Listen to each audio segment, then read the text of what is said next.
Are you an enterprise dissatisfied with overpriced analytics software that can't keep up with modern data? If so, then GravWell is the solution for you. GravWell is an unstructured data analytics platform for enterprises who demand total data visibility across their network. GravWell lets your security team go beyond the SIM and fuse data sources to correlate and answer questions you didn't know needed to be asked. Go to gravwell.io/securityweekly for an unlimited data trial and gain uncompromising visibility today. In 2017, an increasing number of companies reported they did not have effective insider threat detection methods. LogRhythm's UEBA solutions enable you to detect and neutralize user-based threats in real time, while built-in scenario and behavior-based analytics empower you to expose insider threats, compromised accounts, and privilege misuse. Visit LogRhythm.com to learn how their UEBA solutions can help you expand visibility and enhance detection capabilities. Today's determined attackers easily bypass even the most advanced network defenses. Trying to ramp up staff to detect their backdoors can cost thousands of dollars and take months, even years. With Active Countermeasures AI Hunter, we enable junior analysts to detect even the most advanced backdoors in a matter of hours. Sign up for a demo and purchase our product today by visiting activecountermeasures.com/ESW. Active Countermeasures. Make every analyst a hunter. Welcome back, everyone, to Enterprise Security Weekly. Quickly, I just wanted to give you the rundown of these 4 interviews that we did with first, and I don't know what order they'll run in, but we did 4 of these. We did a bunch, 8 in total, I think, of these. These are paid, sponsored interviews. And we had selected these folks to come on the show and basically tell us what problem they solve and how they solve it and why they solve it better than anyone else. And the goal was so that our audience doesn't have to necessarily go to the vendor website and attend webinars. I mean, by all means do that. But we tried to spend 10 or 15 minutes with several vendors describing what they do to set the stage for the problem they solve, so that if you have that problem, you might consider them for a solution and at least have some awareness as to what some of these vendors are doing. Mimecast, Marc French, who was just an awesome person. He's a lot of fun to talk with. I met Marc at a conference last year, I believe. And Marc is just very, very frank and great conversation around Mimecast. In what I thought was interesting about that is email phishing protection is their primary thing. And they made an acquisition that allows you to detect phishing and prevent phishing on the inside of your network, which I think is a problem that we don't always think about. And we talked about that. Synopsys plays in the application security space. What I thought was really interesting about Synopsys was a couple of things. One, more comprehensive and all-encompassing solutions, right? So they've got a lot of different solutions in subcategories of application security. What was interesting there was the shift left, I think I called it in the interview, where they can detect like a developer going out and searching for a library. They'll tell you that library may have some vulnerabilities even before it's implemented in the code. I thought that was the most innovative note from that interview. We also interviewed ThreatX, and that was Ofer Maor from Synopsys. Brett Settle from ThreatX came on. ThreatX is, I mean, we joke about the WAF, right? But there are companies like Signal Sciences and ThreatX both that I think are leading in the innovation space to help people protect the applications. What I like about ThreatX is its ability to detect external applications, even if they're serverless, in a proxied environment, coupled with some CDN capabilities and a real focus on attacker techniques. So that was really, really awesome.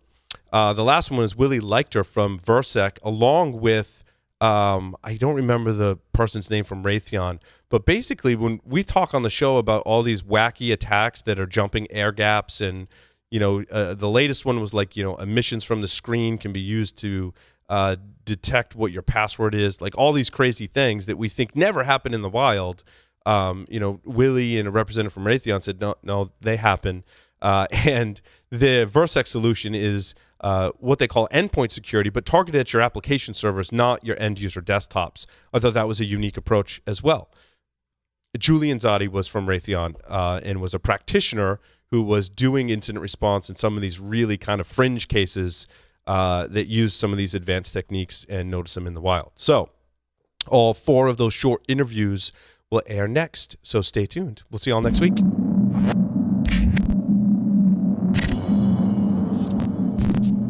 Hello, everyone. everyone. I am excited to be here with Marc French, the Chief Trust Officer over at Mimecast. Of course, I'm Paul Sidorian from Security Weekly as well, and we're here at Black Hat in a pool cabana. Which, yep. I mean, what better place to be, right? It's better than the show floor. I'm just going to adjust your microphone. Thank you, sir. Right there. And Marc and I, you and I met in person at Secure World in Boston. Yeah, a few years back now. You said you were a big listener of the show. Yeah, you talked me into trivia. I did all right. 60%-ish. That's right. Yeah, so you're no stranger to the show. And it turns out that Marc now works for Mimecast, and it's been an interesting journey discovering everything that Mimecast does. So I guess for our listeners, try to distill down. I know there's a lot of different areas in Mimecast, a lot of different product areas, but what problems are you solving for companies today? So Mimecast has been around since 2003-ish, so 15 years or so. We started out as an email archiving company. Okay. Kind of based in Europe, mainly Europe and See, South by the Africa. name, I thought you were like a media streaming company. Mime Mail. Okay, yeah, now I get it. Like, do you see the light bulb? Not French mime, but Mime Mail. We started out as a kind of an email archiving company. We kind of drifted over into the security space these past 4 or 5 years or so. So we've gone from traditional email archiving to a product that we call TTP, which is kind of phishing protection. We've got impersonation protection. We've got internal email compromise protection. So really solely in the email space, but recently we've kind of branched out beyond email into a whole bunch of different avenues that we feel complement kind of email as email proper. So if we think about the problem we're trying to solve, one is getting access to your data. So emails, let's face it, the biggest store that you have of corporate information. Right. Everybody stores everything in email. They never get rid of it. You like to think that we won't do that, but everyone does. I've worked at big companies, small companies. That is the biggest store of data. So you still do an email archiving. Like if I've got Gmail, I can archive my email too. Gmail, we can do Office 365. If you look at probably 30 or 40% of our customers are O365 customers that are using us for their archiving and their email security services. And now email security, is that phishing protection? You're scrubbing the messages coming in? Yeah, so what ends up happening is we'll change your MX record. You'll route to us. We'll run it through kind of a defensive layer. There's 4 stacks in that layer where we'll do spam right out of the gate. Then we'll go through what we call quasi scanning, which is our new acquisition Solbit, which we made last week. So it's an interesting... So wait, that was the Israeli company that had some really awesome threat research. It has research and it has some awesome tech that kind of negates the reason to have sandboxing. Yes. So think of it this way. Historically, you'd have to get the malware that comes in on the attachment. You pass it to a competitor where they would actually detonate that. Try to figure out if there's malware. What Solbit does is it actually reads it in line, so it'll scan the actual code and find the malicious signatures in there before it actually has to go to detonation. So does it run the code on like a hypervisor that has actual instruction sets? It's got a whole set of infrastructure that it'll actually do code interpret. So if it's like a Word doc, it'll actually deconstruct the Word doc real time as it's passing through, read through everything in there, and then if it finds malicious activity in there, it'll actually flag it and put it into the Mimecast quarantine. Awesome. So Awesome. It's pretty awesome tech. Yeah. So much better, in my opinion, than sandboxing, where I have to basically compartmentalize a message, bring it over to another environment, detonate it, interpret the detonation, bring it back into the environment. And hope the malware didn't realize it was in a sandbox. It was in a sandbox because they're doing all the anti-sandboxing now. Yeah. So that's some cool tech you guys picked up. It is some cool tech. We just made the acquisition. We're great to have those folks on board. They've been with us now a week and a half. So you can archive my email. You can make sure that spam and malware isn't coming in through email. And then you've done some other stuff too, that other services that are interesting. So we've got this what we call internal email protect. So it's east-west traffic, not just north-south traffic. So historically, if you look at some of our competitors, they're squarely in north-south traffic. But for us, we've got IEP, as we call it, which actually looks at if you get compromised internally, Paul, in the environment, and then you're going to send an email to me, it'll actually track that east-west traffic. Oh, yeah. A lot of vendors don't do that today. Exactly. But because that was like a technique way back when email phishing first started and the email viruses were born, right? They'd compromise your address book and send it out to your address book. Yeah, so what is old is new again. Exactly. Right? So what ends up happening is you've got all that north-south traffic that's coming in, and all the protections are there because you change your MX next record over. Yeah. But once it gets into your environment, you're not passing it out through your gateway anymore. Right. So all of a sudden, they've now adapted back again to do the east-west traffic. So we have a product that allows you to kind of pick up that east-west traffic flow. That's awesome. It is awesome. That's awesome. And so you said you're doing some DNS stuff as well? So we looked at the fact that, as you know, about 90% of the stuff that gets into the environment usually comes through the phishing side, the email side. Well, we wanted to capture that last 10%, so we made 2 acquisitions recently that have been really exciting for us to kind of close that 10% gap. One was Atata, which is a security awareness vendor, and the other was our expansion into the web gateway infrastructure with our first product called DNS Gateway. So what we did, we did a study with Vance and Bourne about 3 or 4 months ago that indicated that like 68% of the environments are not securing their DNS infrastructure. So as we look to move into that web space, which is kind of the next 9%, so getting in the 99, low-hanging fruit right out of the gate. So let's get a DNS product that's deployed out there so that if you get DNS hijacking or spoofing, we actually can find that, remediate that, and then actually learn from our email product as well. So the 2 complement each other in one system. Malicious domains as well? Malicious domains as well. Yeah. So because that ties into phishing as well. Ties into phishing, so they can actually complement each other. If we find it from web traffic or we find it from email, you get kind of that herd immunity across both the email and web environment. Pretty seamlessly in one platform. So now for DNS, do I host my DNS with Mimecast? You can, but we can also port into your environment. We have an on and an offline process. So we do agent deploys if you want. So if you want to do an all offline process, we do a kernel driver that sits down on my DNS server. On your DNS server, and also on your endpoints as well, so you can get a little bit of both. So we give you a whole bunch of different varieties for deployment there. That's awesome. That's awesome. And then with the Atata, we're trying to capture the last 1% because that's the user. That's the user, right? So what we've seen there is 90% for email, 9%, 9% for web, and we want to try to capture that last 1 or 2%. We looked at a whole bunch of different security awareness vendors, and you had partnered with a lot of security. We had partnered with a lot with them, but we thought Atata had the best solution in my mind. Their content is edgy. It kind of speaks to the workforce that's coming up. You and I have grown up, we've been around a while, so we're used to the once annual security awareness doldrum half-hour CBT it's so thing terrible. that you gotta take. So it was like engaging content. It's engaging content. Kind of like our mission here at Security Weekly. We try and be edgy and engaging, or what we try. It fits kind of the new population. 2-3 minute clips. It's funny. It's educational at the same time. Oh, wow. But I think the thing that stood out about Atata was they have risk profiling, which means that they track when you take that, what your score is, and now we can tie that to your email phishing. So if, for instance, you're getting a lot of phishing email and you're clicking through, all of a sudden you can bootstrap on training and awareness because we're going to say your risk score is up. So therefore, like you're a more risky user than this other user. You need more training. It's almost like, I draw the analogy: data classification, human classification. So here you are, you've become a risky person, so your activities dictate the amount of training you get and the content of the training that you get on the other side. So for us, it was a great complement to what we're doing on the email and archiving side. So if folks want to try these products, Marc, is it, do I have to schedule a demo? Are there some free things I can get? Like, what's my next step if I'm listening to this and I'm like, wow, I really love Marc and Paul's conversation. I want to try out Mimecast. The easiest way, go to the website, contact me, pop your name, number in there, and one of our folks will get right back to you. Okay. So there's nothing free today we have to schedule, which is totally fine. I get it. It's usually the easiest way to do it. Awesome. Marc, thank you so much. Awesome. Appreciate it. Thanks, Paul.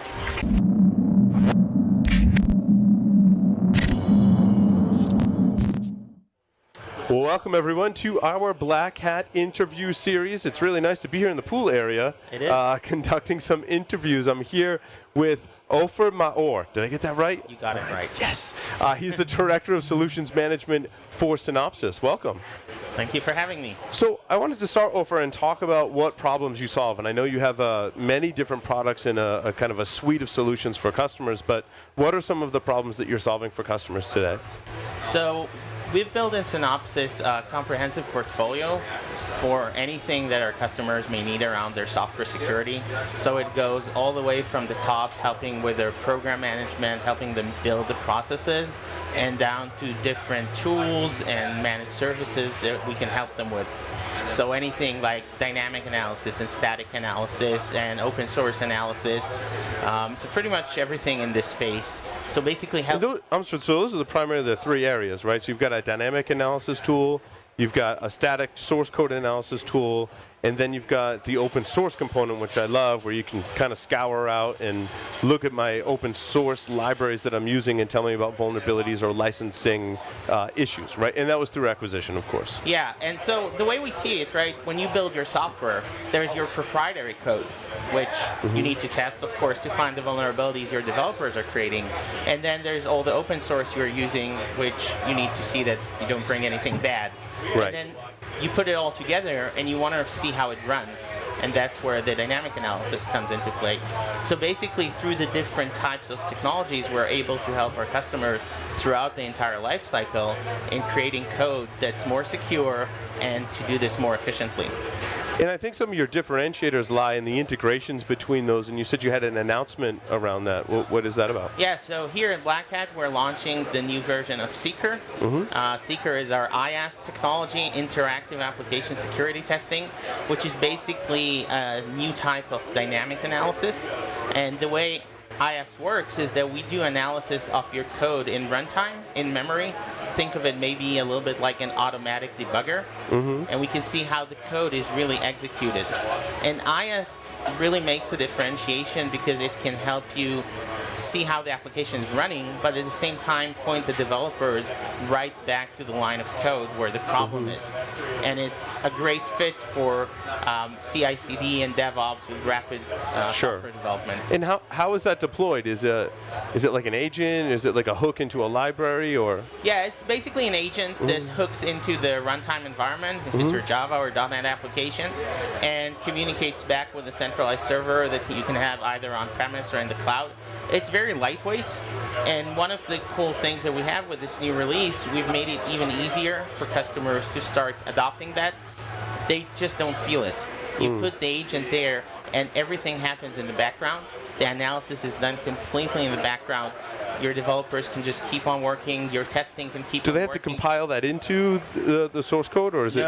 No compilation whatsoever. It's awesome. Super easy, super lightweight, and basically it integrates into their test environment or test server in their CI/CD environment. So they write some code, they check it in, it gets compiled, it gets tested, and while it's tested with their Selenium or whatever test automation or manual testing, they just start getting results in. That's great.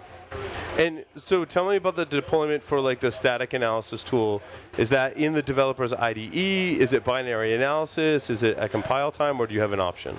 So we have options. So we do a lot of compile time analysis for the static analysis. Yep. And then we have an IDE plugin where you can see the results in the developer IDE. We also have technology for just-in-time analysis in the IDE that gives you sort of a spell checker kind of experience where the developer writes code and within seconds things start to appear. Sure. That can be kind of annoying to some developers depending on how it's implemented, but I like that they have the option to do it at different stages, because sometimes different development groups will be like, oh, I really like that in my IDE. Then other developers are like, no, I really don't like that, but then you have an option for that style as well. Yeah, but as we see customers moving to faster and faster development life cycles, the earlier you get it in, the better. And also in this life cycle, developers have a very specific cadence of working. They create stuff, they build it, create, build. They don't want to go outside of their work environment, and so getting it in their IDE is really helpful. Sure. Now, what about the open source? Are you integrating with where does that integrate to be able to identify open source libraries? Is that when they check it into their source code repository system? So again, we have it in different places. We actually even have a browser plugin that while they're searching for open source can already give them information. I love that. That's awesome. Because, it's kind of bumming if you do all the work, and then somebody tells you, oh, look, it's a bad library. That's like a shift left left. That's great. That's fantastic. That's awesome. And so the announcement is around your IaaS capabilities today at Black Hat. Was there anything else you wanted to let our audience know that's happening here at Black Hat or future announcements? So we, right now, the focus is on the Seeker product and our IaaS technology. We really upped the ease of use for that and how that integrates into your workflow. Yep. And we're going to have some more announcement coming later this year, but nice. And so the major differentiators between you and the competition in all these various categories, sounds like it's ease of deployment and ease of use is really what you're focusing on. Would you say that's true? Yeah, ease of deployment, ease of use, and then accuracy. So one of the things you see with technologies in our space is that they tend to have false positives. Yes. And if you start hammering your developers with false positives, you lose trust. They don't want to work with you. Yep. And so we created a very unique technology within Seeker, active verification, where every vulnerability that we see, we actually create a little proof of concept exploit and drive it automatically on the application. Yep. And then we analyze whether the code is indeed behaving in a vulnerable manner. And with that, we're able to tell you, look, this looked like a vulnerability, and it really is a vulnerability, whereas this looked like a vulnerability, but we've determined it's not vulnerable because there is some compensating control there. Right. That's important. That's awesome. Now, if folks want to try out some of these tools, do they need to schedule a demo, or there's some that you let people try on their own? Like, how do they get their hands on it? No, we schedule a demo. We like to meet the customers and understand what their needs are, because we have a wide range of solutions, and there isn't one solution that's good for everything. Sure. So we sit with the customers, we hear them out, we see what their problems are, and then we figure out what's the best path for them to go. If it's one solution or multiple solutions. Sometimes we see customers that need more help with resources, so they'll use our managed services platforms. Oh, okay. So you have a managed services that can help organizations implement all the tools we just spoke about? Yeah, so we have managed services. So we have professional services that can help them implement the tools. We also have managed services where we do the work for them. So basically, we have static analysis and dynamic analysis and mobile application testing, everything done as a managed service. And you basically say what you need, and you get a quote, and that gets done for you. And we actually have something called 3D testing, which means you can get any type of test. It's like a testing stream. You pay in advance for a year of testing stream, and then you just use it for whatever you need. Oh, I see. So like an ad hoc. I would say, I've got this application, it's done, it's ready for testing. Yeah. Test this one, and then maybe a month later, I got a new version of that or a completely different project, and I want that tested. Yeah, right? and you can choose if you want a deep test or a lightweight test, anything you want. It's any type of test, any type of application, at any depth level. Just use this stream the way you need it across the year. And it really helps the customers because they have a good knowledge in advance on how much they're going to spend on this. Right. Because it's, yeah. And then over the year, they can prioritize what they want to use it for. Fantastic. Ofer, thank you so much for sharing all of that with our Security Weekly audience. Thank you. Thank you for watching this interview from Las Vegas. If you want to watch and learn more, go to securityweekly.com/summercamp18 or go to our YouTube channel, Security Weekly, to view the playlist.